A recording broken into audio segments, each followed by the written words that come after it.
If you've been paying attention to politics really at all in the last few years, you know that Republicans are obsessed with a certain word. Wokeness is a virus more dangerous than any pandemic, hands down. Most of us know that woke is... Who's your dream guest for the show? Literally Bill Burr. I've said this before. Bill Burr is my dream guest for the show. Bill Burr is my dream guest for the podcast. He's my dream guest for the show. There is no one else. No, more than Trump. Literally more than Trump, more than Bull Burnham, which is very more, infinitely more likely.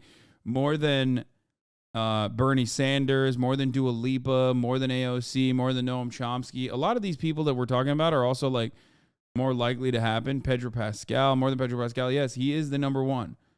Bill Burr is the literal number one fucking person I would love to have on my stream or on my show that I would love to talk to.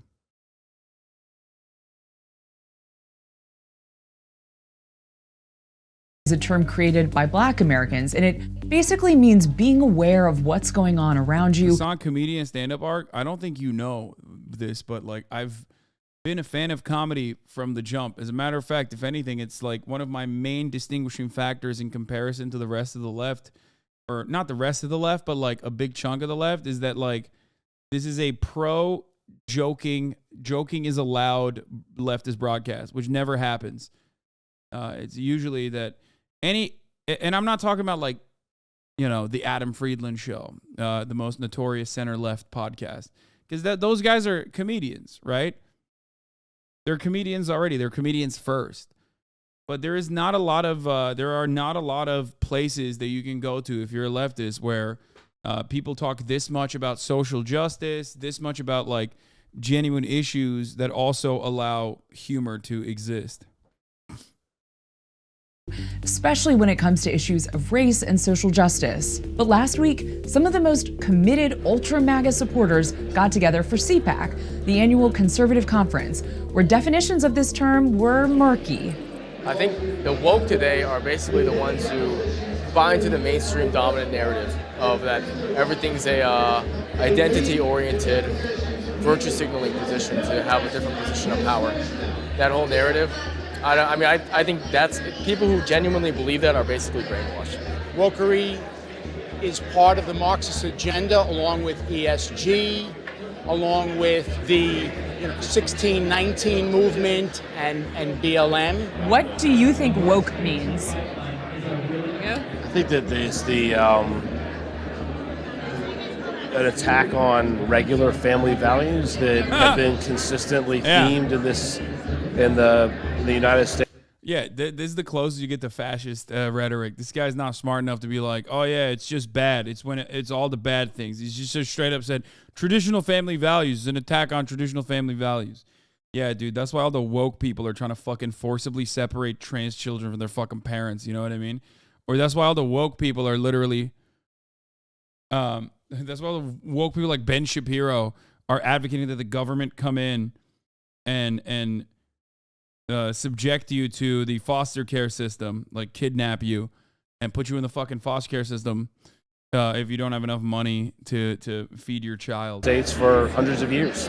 I'm a mom, and so for me, woke is probably a little bit different than just the huge general population. I think more about my children and schools that they're in, and children are now coming home and thinking that they have to accept things that maybe we didn't teach in our family or in our home. So everything is just being disruptive. Even if nobody is 100% consistent in how they define it, one thing you are sure to get here is a steady stream of over-the-top invective about it from the stage. In fact, anti-wokeness seems to be the glue that is holding an otherwise fractious GOP together at the moment. And the thing is, GOP anti-wokeness is really just new packaging for an old idea.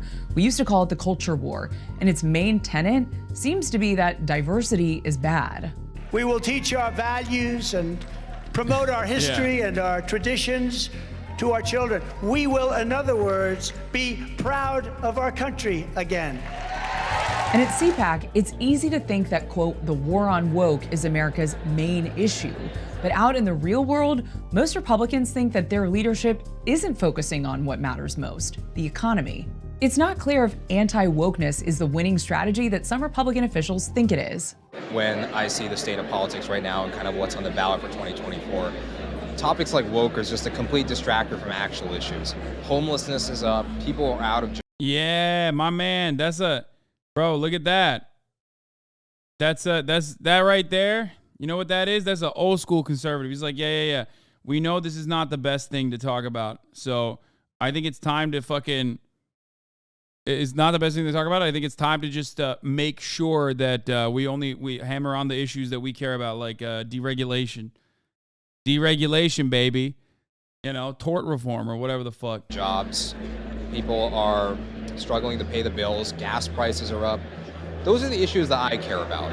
I feel it's very disingenuous to say that the most important issue is whether or not we're putting transgender bathrooms. Republicans were running this idea for like the past, 3-4 election cycles. Look how that turned out. GOP voters are hungry for an electoral win, and at least some of the elected officials we ran into at CPAC are more keen to talk about what they're up to in Congress. I gave my speech about the border. I gave my speech about the oversight agenda and about the work that we have to do to make sure that our government isn't weaponized. So I tried to give a really substantive policy speech about those matters. Okay. We're focused on reducing crime.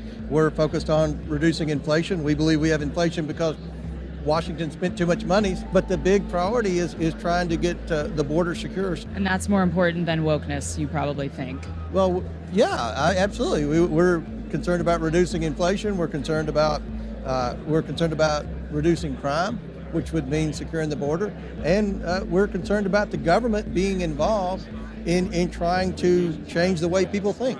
Just how anti-woke a candidate should be is something that will be tested in the upcoming primaries. But the person who is making a pretty successful attempt at honing in on the quote, woke mind virus, his words, not ours, is someone who wasn't even at CPAC, Florida Governor Ron DeSantis. DeSantis has made anti-wokeness his political brand by signing the Don't Say Gay bill, banning CRT in Florida classrooms, and going after Disney.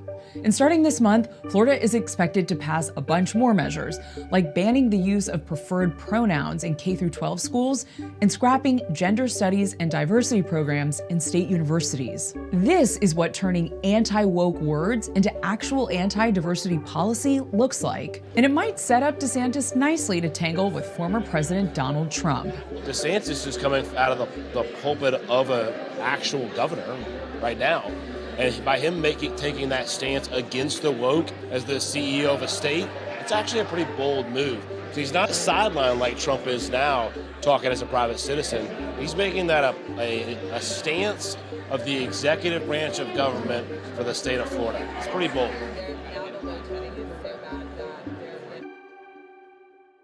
I'm Michael Learmonth, editor-in-chief of Vice News. Too often, traditional news outlets shy away from the real stories and experiences of those living through global conflicts. Not Vice News. Our reporters are on the ground, fearlessly covering the human stories that shape our world. Oh my God. Oh my God. Oh my fucking Lord, dude. I love that shit. Oh, I wanted to watch A Week in the Life of a U.S. President by Wendover, which is pretty cool. There's like a bunch of videos that I posted up on my